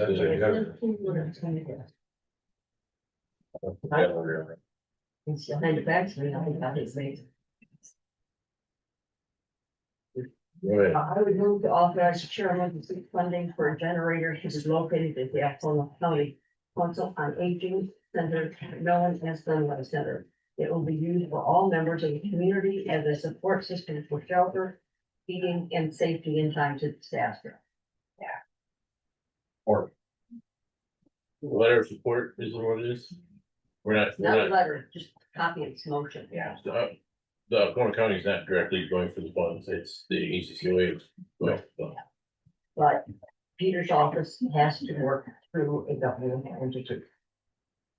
We'd have to manage the grant and all that stuff. Okay. Okay, I'm just making sure. Yeah. Well, I'm sorry. I'll give it to you. Okay. Actually. The grant. Yeah. Yeah, for mine. Well. Is the letter of support that we give to ACCOA who's applying for it, or is the Alcona County applying? Porter County has to technically apply. Okay, that's what I had. So we have to do the reporting. Minimal. A little better. Submit. These preliminary, yeah. Who seconded, any more discussion? We'll do a roll call. Yax, Yes. Brady, Yes. Small. Yes. Johnston. Yes. Brumman. Yes. Motion carries. I did think this time also on the project for not putting it on the agenda, but our, this week started our new executive secretary of the Board of Commissioners, Chelsea Barson. He's on the sidelines trying to get to know the ropes this week and probably been inundated with all the information already. But I appreciate you working with us, and I think good things are coming, so. Do we have to do anything for the presentation we just got today, or is that the next week? For the March 30th. do we have I to think vote? they'd like us to have a Oh, yes. Yeah. vote of support, but not necessarily we're gonna be in on it. Well, they're asking for two Service and things. lead They want a motion to serve to apply for the grant and then have REMS be the pilot for this. the fiscal agent. Yeah, we'll be the fiscal agent. Scott would be. No, The county would be. Yeah. Scott would be running the program on his operation. Is they all leave? No, they're advertising. Correct, those are the two, yes. What's the deadline? I don't remember what the deadline was. March 30th. March 30th was the get out one, though. So June 4th is. The deadline for the application is June 4th. Correct. They're coming back. So I think the way I understood it, we would be able to. In theory, we support this official, the premise. Doing. Scott, Scott, I have a question for you. I'm coming. Scott, what do we need to vote on today for this metal thing? Well, what was the 2 points you brought up, John, during the presentation? So, What are our deadlines? okay, so like I said, our concept paper is due at the end of the month. Okay, I don't think it is absolutely necessary. I don't wanna make you feel pressured that you need to vote immediately this minute. The concept paper is due at the end of the month. We're gonna put in that concept paper either way. We definitely need to know by June 4th when our application is due, probably way ahead June 4th, because it takes a lot of time to write this grant. And if I'm gonna write it for Alcona County, I need to make it Alcona specific. So, you know, ideally at least a month before June 4th. So. well, I mean, obviously, right, the next couple of meetings, right, but I just didn't know if there's anything that you needed. These motions you needed today, had any gravity to what you're doing now, or? I mean, Well, let me add a couple points to that, though. I think this is not to put pressure on. I think it would help in our concept paper if we had a site in mind. I think that is a competitive advantage in granting. It would give them an idea of where we would like to place it and why. That concept paper is going in again. That will go in. Yeah. The concept paper would be stronger if we had an assurance of where we want to place it. The other part of this is what's in it for the Health Endowment Fund. And that's an important thing to consider. Why do organizations put money into projects like this? Well, part of it is because they want to be good citizens and help people in need. More importantly, they want to have a demonstration project that is transferable to other locations. They want us to evaluate it rigorously and publish the results so that the Michigan Health Endowment Fund can take credit for coming up with a winning solution in 30 other states. That means the academic partnership with and the other counties as control groups are critical. How much money did we save hospital systems when we were on the ground? How much did we reduce rehospitalization? How much? Well, we'll compare it to other counties that didn't have a service. We'll find out. So it's sort of a two-part deal. Yes, they want to help the recipients provide direct services. No question about it. But they also want to say, we're the ones that financed the first research on the topic. We're the ones that raised the issue nationally. And we're the ones that financed demonstrating the solution. That's what the Health Endowment Fund wants.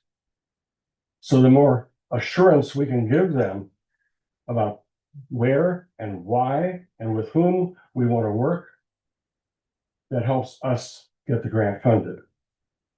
And we work collaboratively. Honestly, if the first project for $123,000, which almost all went to an Alpena Community College student and operating costs, if all of us were getting paid, that would have been a $550,000 grant. If it went to the University of Michigan, they would have had a 59% indirect rate. So we work because we believe it's the right thing to do. All of my rural health group colleagues have signed on to this. I'm not opposed to getting paid, but I sleep better at night knowing that I don't need it. And the first project that we did during COVID was because of our community paramedicine program. And we were at the high school here in Alcona, and we were doing 800 vaccines a day. There was 3 community paramedics and myself, and one of the original rural health group members came through the line. He said, "What's a community paramedicine?"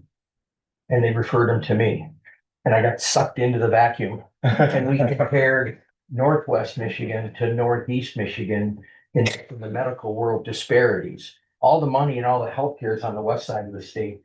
That desert I talked about, or the desert over here east of I-75 and north of the Tri-Cities. This member was Don.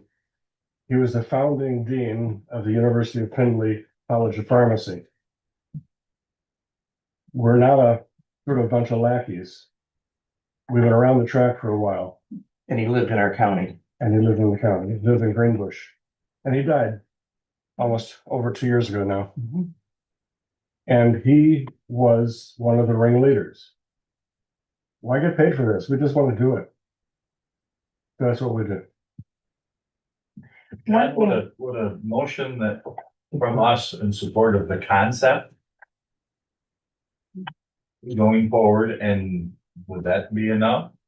Because I mean, I think everybody here likes it, but we don't know the nuts and bolts of it yet. I mean, we have an EMS director. I don't know, we're ready to figure out where we want to send him off into this, but we would, I would be willing to make a motion to agree with your concept for your concept paper. Yeah, And then maybe a stronger one. I think that's a great compromise that we could include, you know, in the paper, if they. For your concept. Yeah. paper.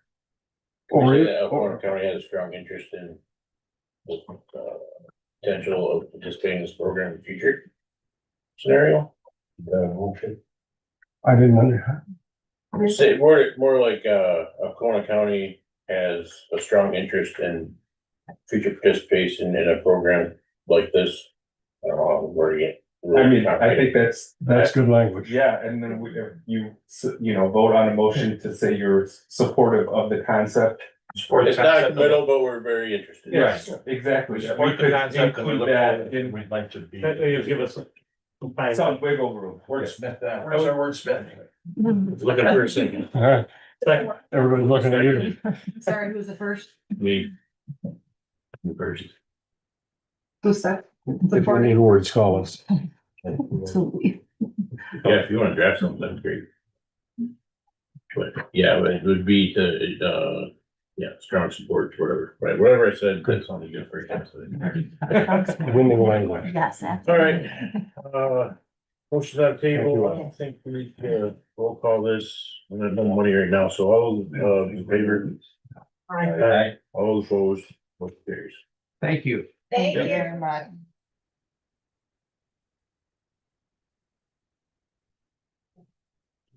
Okay, finance report, we haven't met very much since the ice storm and everything else going on, do we have any money to move around right now? We didn't have a chance to have a meeting, but. I know, I have our agenda for finance meeting, we Yeah. didn't get a chance to meet, so I'm not gonna touch base in my report on this until I meet with finance, Very but good. we can report at the next meeting. Okay. Okay. No emergency money to shift or anything like that? Not apparently, because you don't know, okay. Other than that, that's the finance, think anything else? Treasurer, personnel? No. No?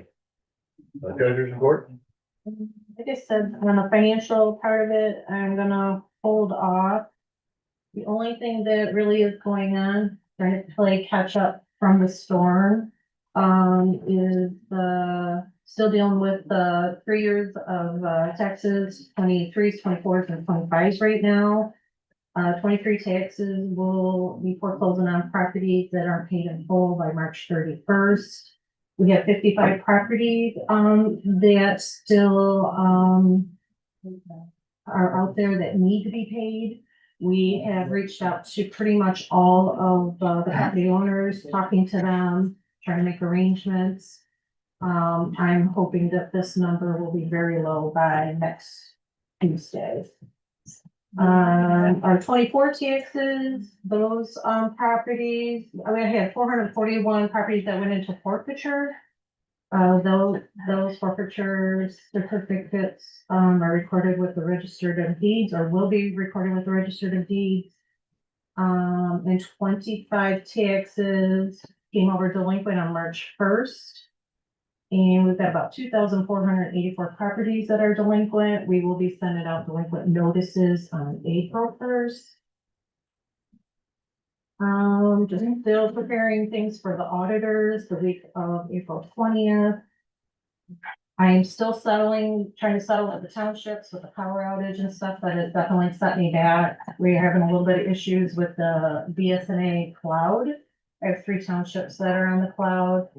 And, I've been on the phone with BSNA for the past week trying to get, us to balance. Finally did. 11 townships I have, still working on the village. Village is a little bit of an issue with the SNA software, but I'm hoping by Friday we will have that all figured out. Other than that, that's about it. Okay, thanks. Clerk's report. Lots of deadlines coming up. There is a deadline for the early voting agreement to be sent into the Bureau of Elections. I've gotten 10 out of the 12 back so far. MMRMA renewal, there's another deadline that's coming up, and given the circumstances last week, obviously the sheriff, EMS, and IT, who also take part in the whole renewal process, we're busy. So I really need to kind of focus on that, maybe Friday, as well as the upcoming audit. Another deadline, Carolyn, I really need to get with you on the opioid. I know that you saw. I should think that's all the. Did you? It's all done. I didn't even get a chance to check my emails this morning. Did you like do it yesterday? No, it was done not last week, it was done the week before. This is a brand new one. This is the You new. want to do May 6th? Okay, let me check on that. Copy of it, I provided her a copy of it already. There is also a deadline for the MMP with the waste management plan, but I think we had a good meeting this morning and moving in the right direction there. I think that's as far as deadlines are about. Thank heavens last week was not a payroll week. That would have been real bad. And then I also have recently received, this Bureau of Elections has put out all of the filing, the deadlines and for proposals or for candidates for the August and November elections. So I recently, a few of the circulating petitions have changed, so I've got the latest and greatest on those. And, those are gonna be ready to go shortly in my office. And then, I think that's it. Did Mr. Linderman ever? No, he did not. I have not heard anything back How long do you have to hold that? till I need the thumb drive. Wipe it clean and re-up something onto it. Also, real quick, I just forgot, in your communications, you'll see that Mac is just requesting your personal cell phone Yeah. numbers. So I'm gonna just hand that around for you guys so that I can submit it to them. And now that, Why are you? yeah, I know, I'm surprised Scott's not here. No, they don't. Yes, they do. Their report, Scott's not here today. Committee reports, I guess, we'll start with Craig. Alright. Yep. I was. I don't remember what we did. So hold on, let me It's think. been a busy week, we can forgive you. Yeah, Catch up hold on. next time. So Monday morning, yeah, we had a meeting, we're actually short, but we did have a forum. Went over the audit for the year for the DHD, and there was nothing of any huge significance. Our environmental guy was report on septic code or anything. And no, and I did bring up this the NEMT program and the transportation, so the local DHDs are very interested in this happening also, because they've got a lot of people that need rides also, so. That was it. Dave? I had a Northern Michigan Association of Counties meeting Monday. A lot of things are not happening at the state level right now. The Senate did pass a bill to move up all primaries to be in May. Hasn't passed the House. So, and another one they have is, they want all millages and the Senate passes, where all millages will be where the highest vote total will be. So in other words, all millages will have to be in November. If this passes, but it's only through the Senate. That's what they're working on right now. So if it fails in August, I can't put it back on in November. You can't even have it in August. You'll have to have it in November only. Oh, I have not read anything on that. This is only passed through the Senate. They're working on. This is what I'm just telling you. Not like wait till the last minute. Well, you find all the stuff they're working on, I mean, and then, well, they're appealing right now the 24% tax on marijuana tax. So that's affecting road commission, because that's where all that money was gonna go to. So they haven't got their funding totally yet, so I don't know how our road commission is, but, they have projects that's not funded yet. And they're saying there's $1.4 billion worth of cuts coming to the state this next year, that the state's gonna have to cut. So they're talking billion. So. And it was good. We actually had a speaker come in from the state director for rural development. He was really good, and I can go over a bunch of stuff at some point on that, but it was pretty informative. Jerry. Into the CMH meeting. It's an ongoing process that they're going through, and they're trying to privatize indirect ways of mental health in the state.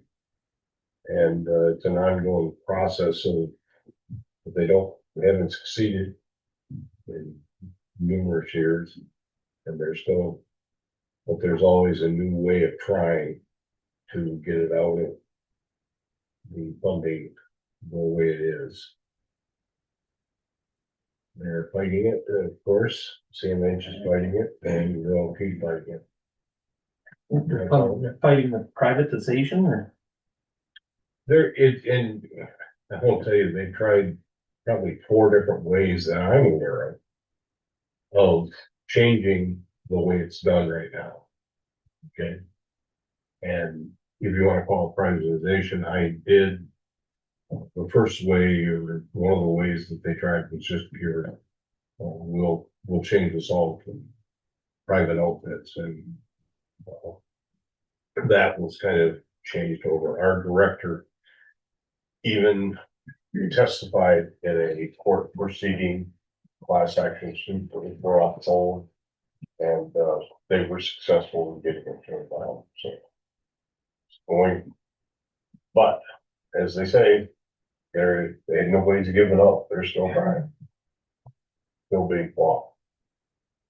That came on board in the eighties. And probably before then. Yeah. They will try to get whatever. Yeah. You know, fortunately, and other provisions will be too. You get one, they tried privatization of the, what was years ago. It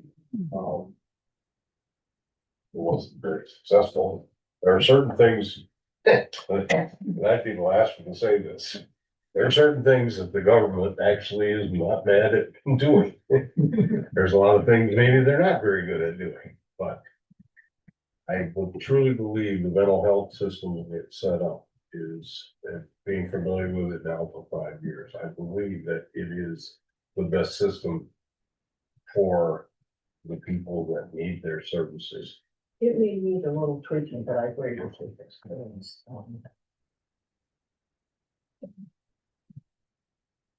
Really? How about you? I'm going to be writing a letter, and had I thought about this earlier, I might have asked it, if you guys forward to it. But, if you read the, information from Washington County, it's on House Bill 5362.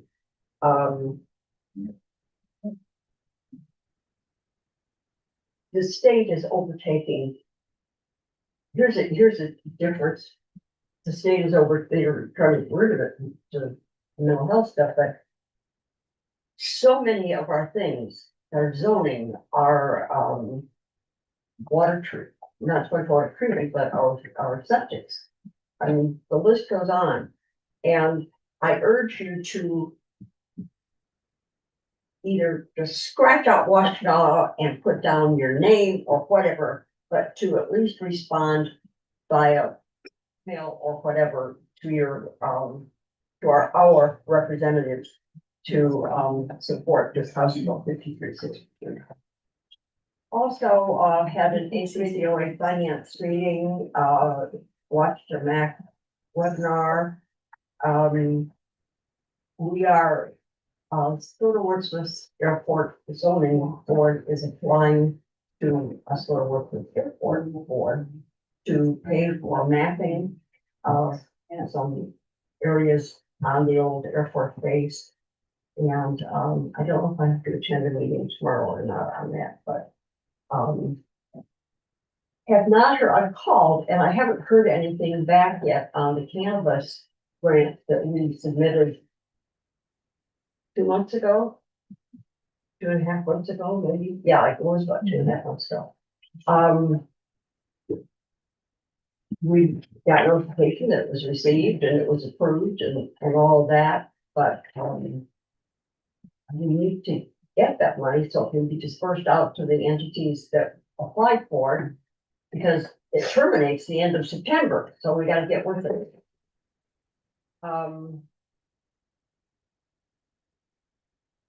That's kind of about all.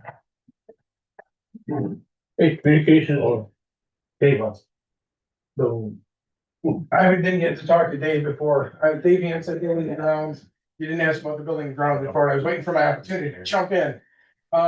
Last week's power outage, we fared okay. We only had one building damaged by the storm so far. The damage is a little bit more extensive than I thought. I've been down there all morning with Josh, cutting a tree off that landed on one of the storage garages down the street. So behind the MSU and Soil Conservation, there's our big 7-car garage where emergency managers has a trailer, sheriff keeps all their boats in. I use for furniture storage. Big pine tree broke off, landed on the north side of the building. And doing that, it broke the utility line, ripped the mast and the meter off the building, so the currently no power to that building. I couldn't tell, yesterday was the first day I could actually get up on the roof because the ice had finally melted enough. We're down there right now trying to cover it up. There's currently 2 giant holes in the roof. One hole is 16 inches wide by 4 foot long, where the roof is caved right in above the heated part of the garage. The water has been getting in there underneath the treetop. Next to that, it broke the next bay. There's a 2 foot by 3 foot hole. There's at least 2 rafters broke on there, and there's at least 5 puncture holes from anywhere from 2 inches up to 4 inches from branches going through the roof. I called Greg's Tree Service to finish getting the tree off. It's wedged between the building and the tree that it broke off of, about this high off the ground. I was gonna try and cut it down, but the more we trimmed on it, the problem is right underneath that is the main gas meter of that building. If it comes down wrong, it will land right on the gas meter and break that. So I'm supposed to be meeting with Greg's Tree Service. I said, you get it down, we will finish cleaning it up and doing that. So this afternoon, I went back down there, putting some blue tarps on the roof, covering that up. I've already met with Trina that I believe that we're gonna possibly have to do this on the county's insurance. So she sent me the form that I can start doing. Originally, it didn't look that bad because the way the roof was covered up. Originally, it was kind of staying up there, but once we started moving things, everything kind of collapsed in on itself. Because the roof was not there. So if you drive by there right now, there's a giant 4 foot by 3 foot hole in the roof that we're gonna be working on this afternoon. So I'm assuming that clearing with you guys that we would probably clear this on the insurance. I'm guessing it's gonna cost between $5,000 to $6,000 for this project, because we're gonna have to get permits, have the electrician come back out. It pulled some of the wires out of the electrical box. We're gonna have to put the meter back on the building. The power line leading that building is actually 3-phase. So to get that turned back on, we also have to have consumers on site and an electrician. And we're probably gonna have to have a roofer come out and do the roof, because I'm assuming the insurance is gonna want to replace that whole section of roof. And it might be out of my scope of expertise if we have to go in there and cut part of the roof off to re-brace the roof rafters. I will go in there this afternoon and get a better idea. I know that there's at least 2 rafters that are cracked inside of there. We might be able to sister them up the roof isn't sagging, but they are definitely cracked inside there. So, other than that, everything else seems to be working, all the furnaces are working. We didn't have anything other major in the yard other than a ton of cleanup. That was the only hit we actually took directly. Okay, right. It was good. Communications in your packets, peruse at your leisure. Last section of public comment, 5 minutes. Yes.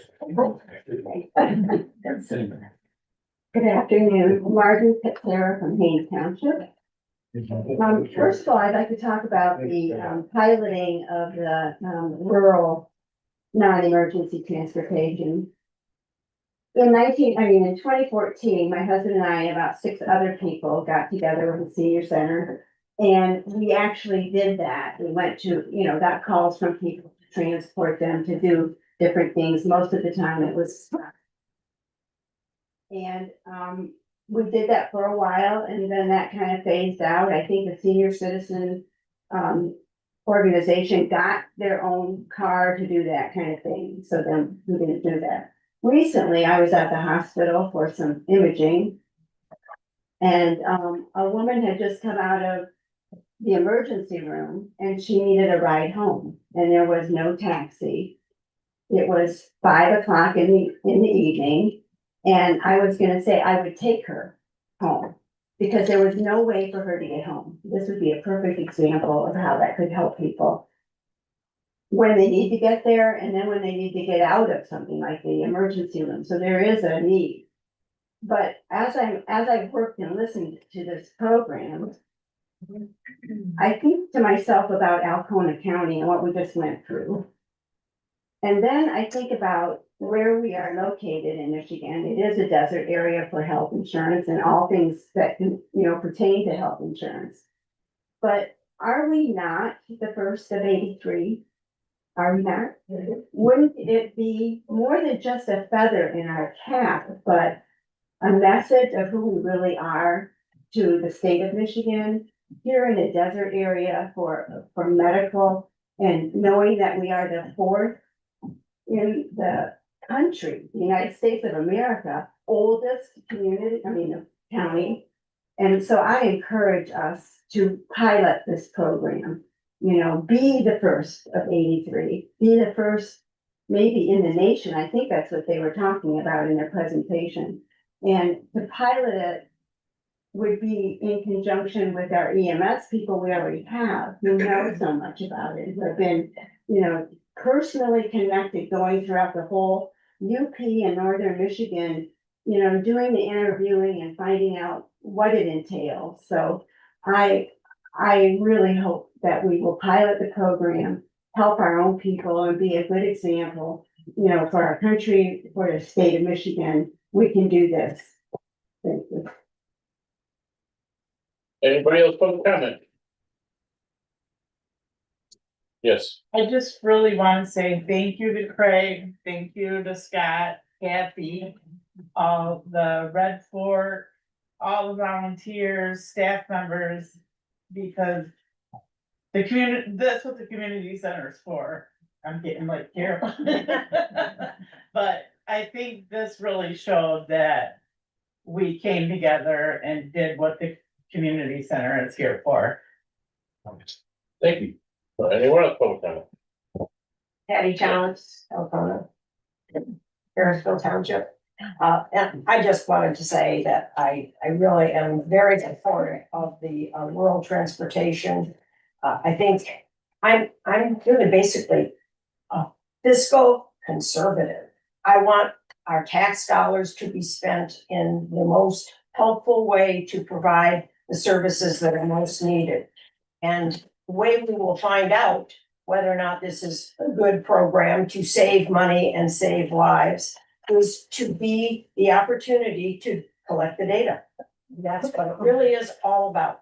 I think I haven't read their concept of the paper that they are planning to submit, but to me, it is data collects. And if we can be the people that work through whatever glitches there are in getting the program going, as a retired nurse, I know people die unnecessarily because they don't get the care that they need, whether it's physical care, emotional care, or whatever it is that we should be providing as our government programs can justify as good spending of our tax dollars. And I applaud you for signing on to potentially be part of this program. Thank you.